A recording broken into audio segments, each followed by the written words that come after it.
I grew up in the UK care system, given up by my mother at age 2. I struggled in school. I really struggled. I couldn't read until I was 10. I couldn't do maths until I was 11. Today, I am a graduate from 2 top universities, from Oxford and Nottingham. I've served in various VP roles, culminating as Senior VP of an international $10 billion plus company. But listen, it's not because I'm smarter. And it is certainly not because my brain just decided to fix itself. It's because I learned how to work with an ADHD brain that I didn't even know I had until I was 43. And here is the truth. In a world obsessed with neurotypical productivity, ADHD brains have a hidden edge. Any focus technique you've tried has probably failed. But that is not because you are broken. It is because you are using systems built for a brain you don't have.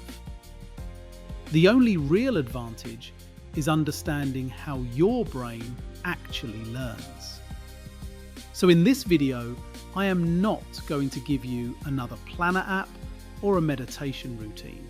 I'll share how ADHD brains actually work.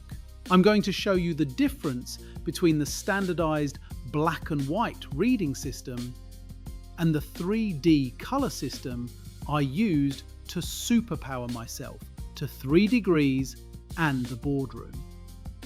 A system that puts you in the top 1%, even if you felt like the slowest learner in the room. Even if you do not have ADHD.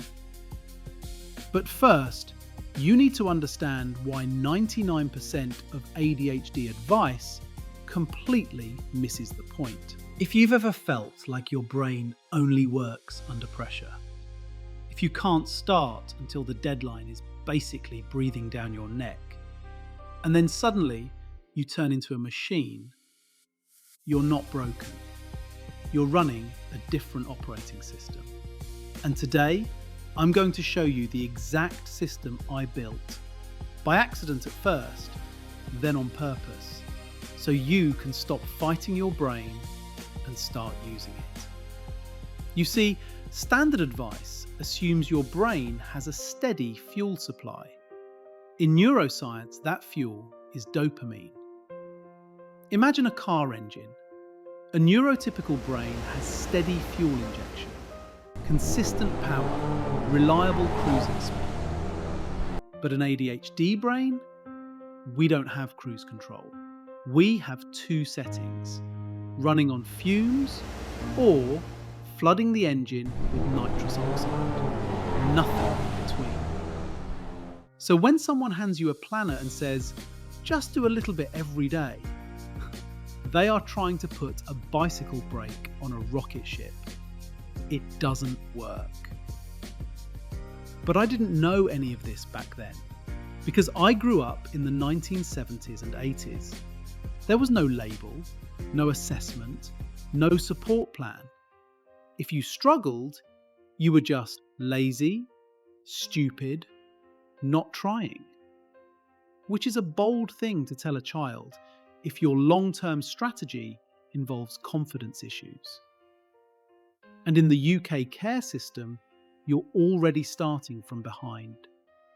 So when teachers told me I wasn't university material, I believed them. Here's what it looked like. Give me a school textbook, black ink on white pages, and my brain would shut down. 2 pages in, I'm yawning. 5 pages in, I'm medically unavailable. But give me history, war, strategy, conflict, anything with stakes, and I could read for hours. That wasn't laziness. That was my nervous system hunting for stimulation. My engine needed the nitrous oxide just to start. Now here's the paradox. As I got older, I started gravitating toward difficult things, stressful things. When I had a choice, easy route or hard route, my brain drifted toward the hard one.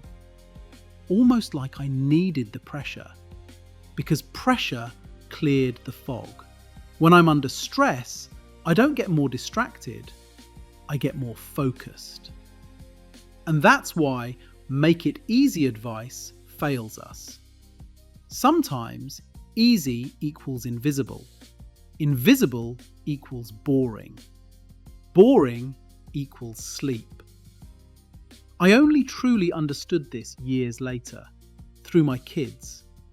My wife started noticing things about them. They couldn't sit still, started 100 projects, finished only 3 on their own. Hyper-focused on what they loved and completely lost on homework. I told her, they're normal. I was exactly the same. She looked at me and said, that's not normal. The kids went through proper ADHD evaluations and tests undertaken by various doctors. And suddenly, my entire childhood made sense. I wasn't dumb. I wasn't lazy. I was undiagnosed. I got tested too. Severe ADHD. No surprise. Yes, medication exists now, and for some people it's life-changing. But here's my truth. Medication didn't build my life. Systems did. I had to reverse engineer my own approach just to survive school, then university, then a career. I call it the collar protocol. Key is for color code everything. Not highlighting for decoration, but making decisions. Red, the critical information you need to pass the exam.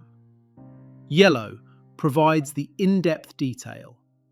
Blue explains the why. Green, the glue. Minimal words that tie it all together and make it click. The colour isn't the point, the decision is. Every time you mark a sentence, you're forced to engage. Reading becomes active, problem solving, and ADHD brains love problems.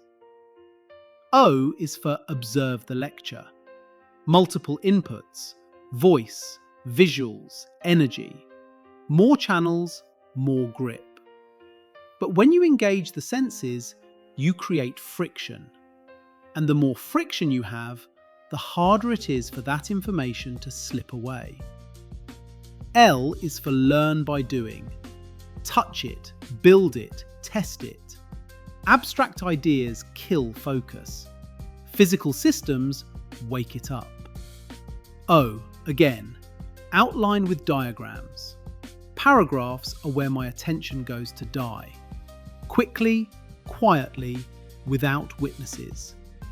Diagrams create relationships. Relationships stick. R is for repeat by writing and speaking. Write it, say it, teach it. If you can explain it, you own it. This approach carried me into management, then into executive roles. And here's the truth most people won't tell you.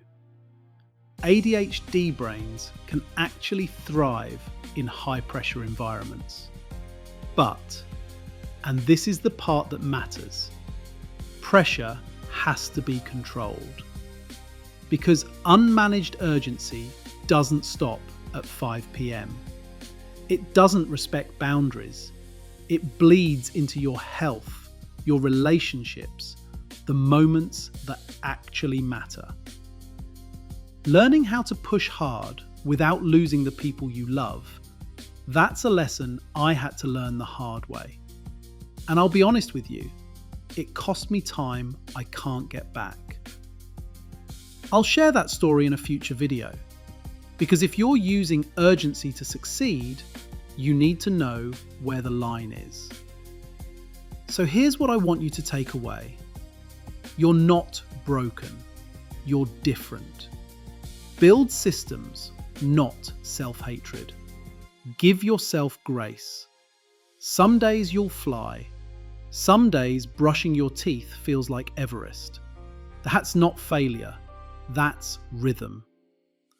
I grew up thinking I was defective. I wasn't. I was invisible, in a time that didn't have language for what I was. And I still built a life.